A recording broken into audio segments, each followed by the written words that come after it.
Hi friends, now I am again with the more yes questions. Yes, this is the mock exam 6. Now I am coming with the four more questions.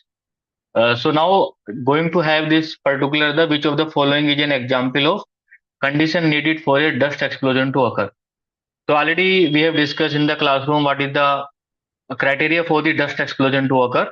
So we should be familiar with the particular with the dust explosion, that we should have the family with the dust pentagon. Already we have the practice on that.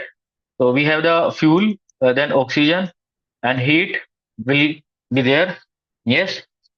Then we have the another criteria will be there, confinement and the dispersion.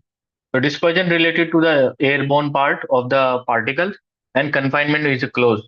And then we inside we have the minimum ignition energy. We have other factor, we have the low humidity, the low particle size or dust particle size.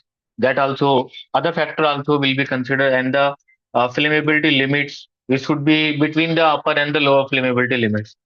So this is the factor. They are the basic factor which we define the dust explosion to occur. Yes, other factor may be asking that housekeeping not done properly, and the other source of ignition also available. Additional heat going to be added to my process by mistake. So many other factor also there. So if we go with this, so dust explosion concentration below the lower exposure limit. So this criteria not matching. Very high humidity, no. The low humidity should be there. So dust is confined in hopper or silo. So this condition is matching. If you go dust particle size is very large, no. This is also not applicable. So what is the right answer? The C is the right answer of this question. You select the C answer. You are trying to convince your board to adopt a safety management system. You are trying to convince your board of directors means, yes, safety management system. You are trying to tell him to kindly implement that part. You are using the argument that the safety management system can help you avoid needless and preventable death and injury. So you are maybe as a telling that this process safety management system will help you avoid needless and preventable death and injuries. Yes. So what type of argument is usually known as? So we this medical. So are we trying to convince on the medical ground? No. Are we trying to convince on the municipality by background? No. So this is on the moral basis. So at the morally, no one should die at the workplace. So that's the purpose of implementing the health and safety. The morally people should be safe. This is the moral duty of everyone as a humanitarian ground, ethical way we are trying to convince. Then we see one control adopted for safe startup of the plant is. So already we know safe startup of the plant we discussed many times in the classes. So what is the right option? Opening of drain valve, then the process will become out of control. So right option is the closing of all drain valve. So B is the right option of this particular question.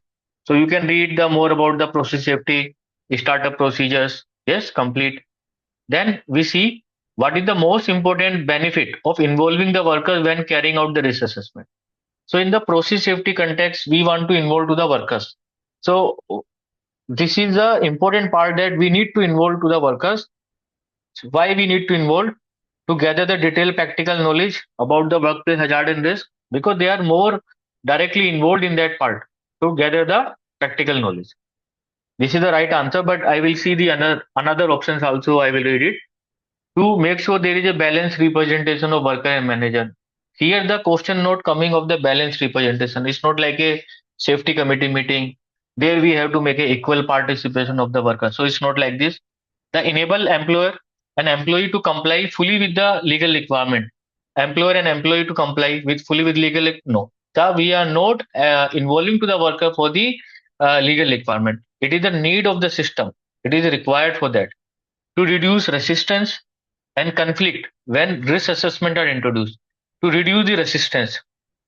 No, we are not going to workers. They will be having the harmony. They will not have a resistance to change. Not like this. The main purpose of doing that part is there to gather the detailed practical knowledge about the workplace hazard and risk. Then we will see the another question, bunding area. So volume and size. So should not less than what is the percentage of the total volume of tank. So already we discussed, but again I am telling the right option is the 110%. So once you have any tank you have, any tank you have in that tank area, suppose you have the tank area of the is covered around the like a 100 liter, for example. Yes, it may be the 1,000 liter or 10,000 liter also, but here we are considering only the 100 liter.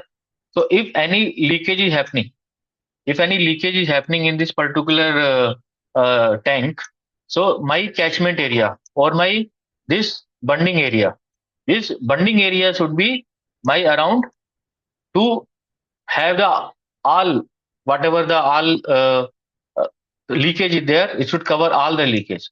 Yes, so all leakage can be covered with the help of 110%. Yes, some maybe splashing may be there, something, so that area will be completely covered. Or sometimes there may be some sediment in the bund, or the dikey wall may not have properly cleaned. So 110% area should be there, bunding area should be there. So if you see, the 110% is the correct answer. Yes, so I have added some questions again. I hope it will help to all the process safety learners. And please like, share with others also for their other benefits. Thank you to all.